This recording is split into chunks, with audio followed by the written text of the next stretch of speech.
Hello, people. This is Niger Commando Storytelling Challenge Day 20. Woo! All right. So, Niger Commando Storytelling Challenge is a challenge to promote my forthcoming book, Niger Commando. This is Mike Owangwa. All right. So, let's get straight to it. Today's story is Who Pushed Me? Once upon a time, a king, a very powerful king, wanted to get a husband for his daughter, the princess. And so he sent word to all the surrounding villages and towns requesting all the worthy men, all the eligible bachelors, the warriors, the strong men, the defenders of the land and territory to come and competes for the hand of his daughter in marriage. Now, he didn't give them the details of the competition, but all he told them was that there was going to be a competition, and when they came, they were going to see the rules or be told the rules. And so these guys came, and on that day, the king took them to something like a pool, a body of water, a pool which was constructed for that purpose, and they were to swim from one end of it to the other. It was a very long stretch of water. Now, inside the pool or that body of water, there were lots of crocodiles. And those crocodiles were not smiling. They were hungry. You could see them from the way they were jumping and moving in the water. And then he told them to line up and stated the rules and said, okay, anybody that is able to make it to the other side wins the hand of his daughter in marriage. And so everybody froze. All the strong men, the defenders of the land, the movers and shakers of the land, they could not jump into the water. Why was the daughter of the king so precious that I'll have to throw my life away just for her? And then suddenly one man, in an apparent display of rare bravery, jumped into the water, and then he began to swim ferociously. The crocodiles gathered and they wanted to make a feast of him, but he fought his way and dealt with them and swam. How he maneuvered through the whole situation, nobody knew, but this man found himself at the other end of that river. And so everybody was wild. They shouted, they hailed him, they praised him, even composed a song. And so the man came at the other end. He came out and he was panting. He was, visibly shaking, exhausted. He had expended a lot of strength, energy, and had to contend with crocodiles. Who does that? And so the king was really, really impressed. This man was indeed worthy of the hand of his daughter in marriage. So he asked him, young man, but how did you do it? And the man said, who pushed me? Who pushed me? I just want to know who pushed me. At that point, the guy was not even thinking princess. He was thinking of what could have happened to him in that water. Somebody pushed him, because nobody in his right mind would have jumped into that water, princess or no princess.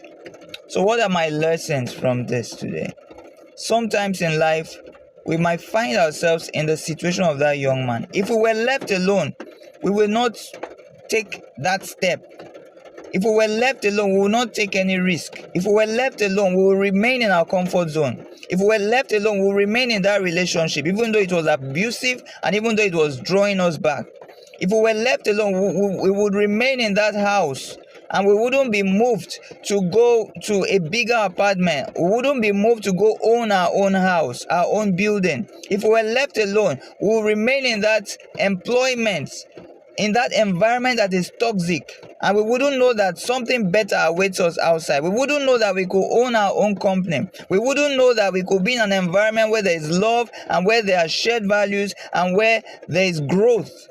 If we all remained in our comfort zone, we will never amount to something better.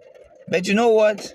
A lot of human beings, a great percentage of human beings, remain in their comfort zone. Why? Because the comfort zone is safe. The comfort zone is safe. They are prisoners that when they want to release them, they even ask, they say, we don't have anywhere to go. The prison has become their home. It has become their comfort zone. They don't know how they are going to start life all over again. They've been in prison for so long. So it's like stretching, going into an unknown territory. And everybody is afraid of that territory. Everybody is afraid of the unknown. But I want to challenge you today. Sometimes if you are not stretched, you wouldn't do better. Sometimes if people don't betray you or backstab you, if they don't push you into that crocodile infested water, you wouldn't know what you could do. Somebody told me sometimes, said, except you walk on water, you never know, or except you have faith, except Jesus beats you calm, just like he told Peter, except you step out and you try walking on water, you never know what you are capable of. You never know that you can walk on water. You need to have that faith and step out of the boat first. Then you'll be amazed that you can really walk on water. So many of us would rather remain in the boat. We talk about Peter. Everybody keeps talking about Peter. He failed. His faith failed. Peter, why did you look around? Why were you afraid? But forgetting that there were 11 other disciples who did not even attempt to step out of the boat. So many of us remain in our comfort zone. But comfort zone is a place of mediocrity. Comfort zone will not stretch you. Comfort zone will not give you a better life. Comfort zone will not give you the better things that God has destined for you. So I want to leave this word with somebody today. You may be going through that stretch fighting crocodiles, but please don't see it as a punishment. Don't see it as a setback in life. See it as a setup for something better. And then one day, you might just find yourself being the son-in-law of the king.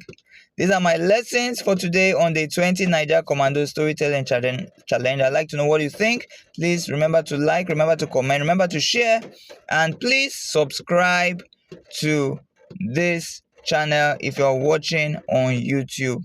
Thank you very much. I'll see you tomorrow on day 21 of Niger Commando Storytelling Challenge. This is your man, your boy, Mike Owangwa. God bless you. Bye-bye.